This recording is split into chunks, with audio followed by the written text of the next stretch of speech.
আল্লাহ চারখানা গ্রন্থ দিয়েছেন, তৌরাত, ইনজিল, জবুর ও কোরআন। কিন্তু জেনেলেন তৌরাত, ইনজিল, জবুরে যা আছে কোরআন তাদেরকেও ছেড়ে দেয়নি, বক্তব্য তুলে ধরেছে। কিন্তু ওই কিতাবের ওপরে যারা ছিল, বিশ্বনবী যখন আসেননি কিংবা বিশ্বনবী এসে গেছেন আর কোরআন আসতে শুরু করেছে, আর এই অবস্থায় আগেকার কিতাবের ওপরে যারা জমে আছে, যারা তার উপরে আকীদা তৈরি করেছে আর তৈরি করতে গিয়ে তারা স্লিপ করে মুশরিক হয়ে গেছে, তারা কাফের হয়ে গেছে। এই কাফের মুশরিক হতে হতে তারা এত গভীরে পৌঁছিয়েছে, তারা চাইছে আবার কোনো বাইয়েনা না আসা পর্যন্ত আমরা এগুলিকে কোনো রকম ছাড়বো না, পৃথক করব না, এই আবাদির ওপরেই নিজের জীবনকে কাটাবো। কথাগুলো গোলমেলে হচ্ছে। আমি কি দিলাম আপনাদেরকে তখন থেকে গো? কিছুই দিতে পারলাম না। তারা কি করেছে না করেছে আমাদের শোনার কি দরকার আছে? কিন্তু এখানে একটা উদাহরণ দিব, আপনার বুঝে চলে আসবে। দুটা উদাহরণ দিতে হবে। কিলো কার্পিন তেল, কিলো কার্পিন তেল দেখেছে? আরে চুড়ির আলতা ফিতের দোকানে যে মালগুলো থাকে ওর মধ্যে অনেক রকম তেল তেল শ্যাম্পু থাকে, থাকে না?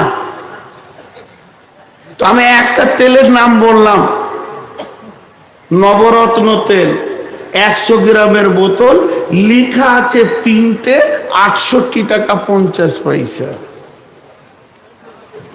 এক মাস্টার কিনতে গেছে, শিক্ষিত তো, কিতাব পড়েছো, এমনি করছে, এত ছোট বোতল কত তেল হবে রে? 68 টাকা। কত লিবি রে? স্যার আপনি তো দেখতে পেয়েছেন 68, তো 2 টাকা দেন, যে 70 টাকায় কিনলে। হালাকে ওইটা ধুলিয়ান থেকে পাইকারি রেটে কিনে নিয়ে এসছে 13 টাকায়। কত বড় গাধা হলো, কিতাব পড়ে কত বড় গাধা হলো। আর ওটা যদি মূর্খকে দিতে যায় ও যখন বেচবে, বুড়ি মা বোনদেরকে যারা লেখাপড়া জানে না, তেলটা ভালো রে বেটা, কত দাম নিবি? বলছে দেখবে নানি লেখা আছে 68, চিনি না ককুড়িতে 68 হয়, মানবি না, লিবি তুই 15 টাকা লে, তো দেখছে তাও 3 টাকা লাভ, বুড়ি লাভ করলে। তাহলে শিক্ষিত লাভ খেলে আর মূর্খ লাভ করলে। কিছু জায়গা আছে তো যারা কিতাব আগেকার পড়ে নিয়েছে, কিতাব পড়ার পর তারা নিজেদেরকে এত বিবেকবান, চেতনাবান, বুদ্ধিমান মনে করেছে, শেষকালে বলছে যিশু হলো আল্লাহর পুত্র আর মারিয়াম হলো আল্লাহর বিবি। ভেজাল লাইনে চলে গেল, অতি শিক্ষিত, অতি বুদ্ধিতে ভেজাল লাইনে চলে গেল। এর জন্য আল্লাহ বলছেন তারা প্রত্যাবর্তনে আসছে না, ফিরতে চাইছে না। আহলে কিতাবদের ভিতরে 2টি গ্রুপে পরিণত হয়ে গেল।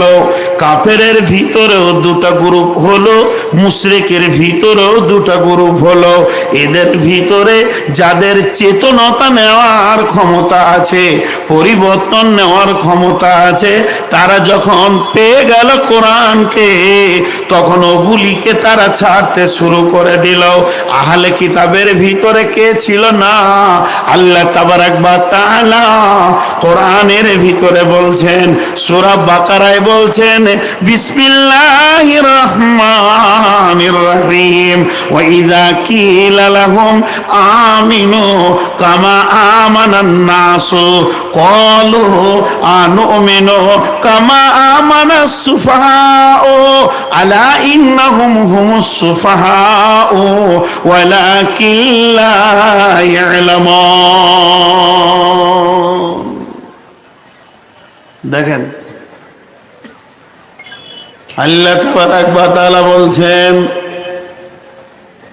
ওয়া ইযা কিলা লাহুম আমিনু,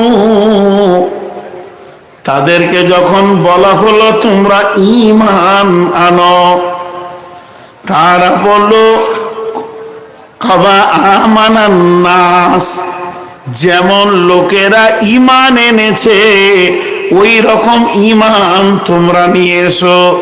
তারা বলল ক্বালু আনুমিনু কামা আমানাস সুফাহা,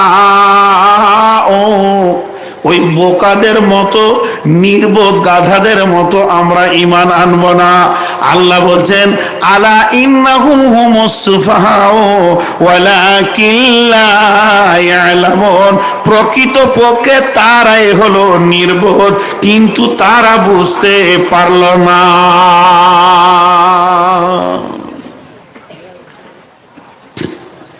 এখানটা একটু ক্লিয়ার করে নি, গোটা সূরাটা ঢুকে যাবে চট করে। আল্লাহ বলছে তোরা ঈমান আন, ওই লোকেদের মতো আন। ওই লোকটা কে? ওই লোকটা কে যাকে আল্লাহর এত এত পছন্দ হলো?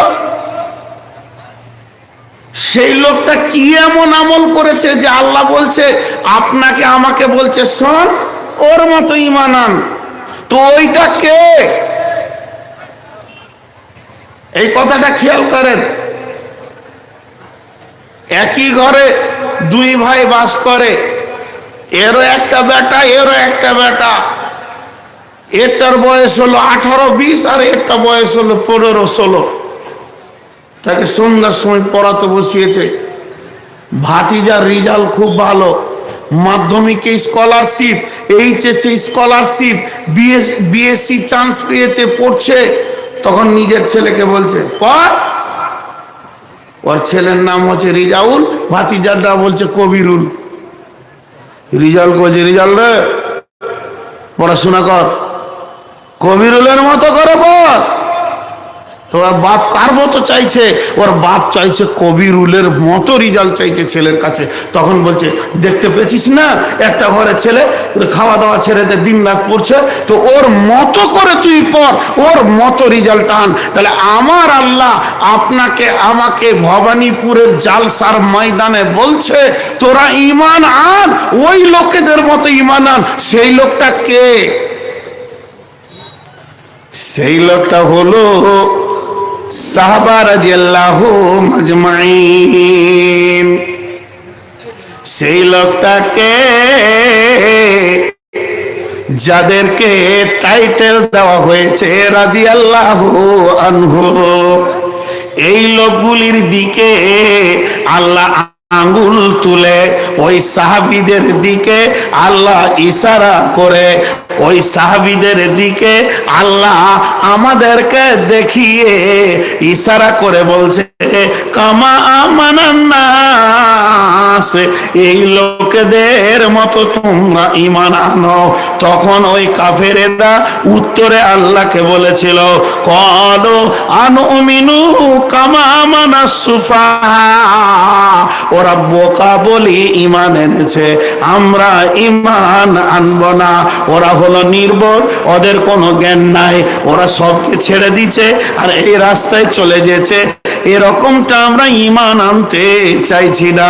তখন আমার আল্লাহ বলছেন আলা ইন্নাহুম হুমুস সুফাহা ওয়ালাকিন লা ইয়ালামুন, ওরে বোকার দল রে, ওরে গাধার দল রে, তোরা ওদেরকে নির্বোধ বললি, কিন্তু একবার অঙ্ক করে দেখবি নির্বোধ ওরাই লয়, বরং তুই হলি নিজেই নির্বোধ।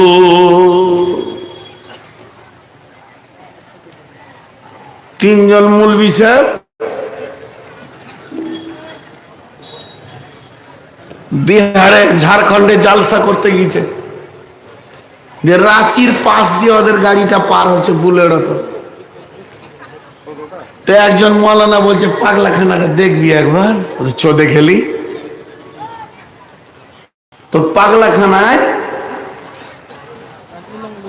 সব পাগলা, কেউ ডাকছে, কেউ গান করছে, কেউ হাসছে, কেউ আবার বক্তব্য রাখছে, কেউ লেকচার দিচ্ছে, যে যেমন পারছে চালাইছে। ওরই মধ্যে একটা পাগলা আন্ডার প্যান্ট পরে আছে, আর কিছু নাই ওর, দিয়ে রড ধরে মৌলভী সাহেবদেরকে বলছে, কোথায় এসছেন, ঢুকবেন নাকি? কোথায় এসছেন? তো মৌলভী সাহেবকে জিজ্ঞেস করে, তোর নাম কি রে? বুঝে ঢুকো নাকি জি? ও সেন্টার ধরছে না, ও খালি চালিয়ে দিয়েছে। ওকে জিজ্ঞেস তোর বাড়ি কোথায় রে? ঢুকবে নাকি জি? ঢুকে ঢুকে ঢুকে ঢুকে ঢুকে ঢুকে ঢুকে ঢুকা।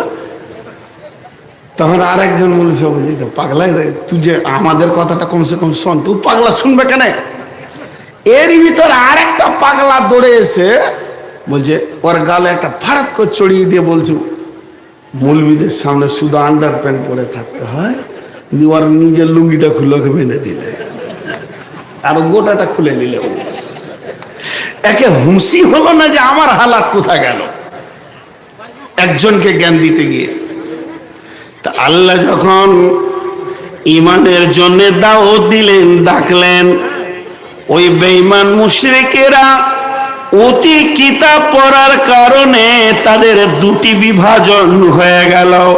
কেউ কুফরিতে চলে গেল, আবার কেউ কুফরি থেকে ফিরে এলো।